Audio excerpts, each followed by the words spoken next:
Guys এখানে আমার আমের আচার কিন্তু প্রায় কমপ্লিট। তো এই যে দেখো আমের আচার প্রায় হয়ে গেছে। তো এটা হয়ে গেছে বলতে কি আরেকটু এটা জাল হবে, এই যে ঝোল মানে ঝোল ঝোল যেটা ব্যাপারটা আছে এটা আরেকটু শুকাতে হবে। তারপরে এটাকে থালার মধ্যে ঠান্ডা করে দিলেই কিন্তু একদম সেই জেলির মতো হয়ে যাবে।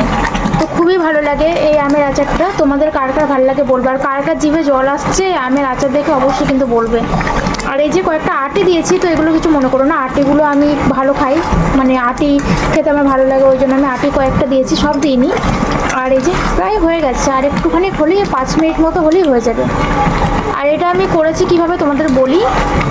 এটা আমি একটু সর্ষে ফোড়ন দিয়েছি তেলের উপরে, দিয়ে সামান্য নুন আর হলুদ দিয়ে আমটা 1 মিনিট মতো একটু নেড়ে চেড়ে নিয়েছি আর কি, ওই আর কি ভাজা ঠিক বলবো না, একটু নেড়ে চেড়ে নিয়েছি। তারপরে সামান্য একটুখানি জল দিয়েছি, দিয়ে আমটা একটুখানি সেদ্ধ করে নিয়েছি, 2 মিনিট মতো জলের মধ্যে সেদ্ধ করে নিয়েছি। তার মধ্যেই পরিমাণ মতো চিনি দিয়ে দিয়েছি। তো চিনি দেওয়ার পরে এটা ফুটতে ফুটতে ফুটতে ফুটতে এই অবস্থায় হয়েছে। তো এটা এখনও আর একটু ফুটবে, তাহলে বেশ মানে ঝোলটা একটু মরে গেলে সুন্দরভাবে আমের আচারটা একদম কমপ্লিট হয়ে যাবে। আর এটা কিন্তু ঠান্ডা হয়ে গেলে একদম শক্ত শক্ত হয়ে যাবে, হ্যাঁ, ওটাকে এরকম নরম কিন্তু থাকবে না আর।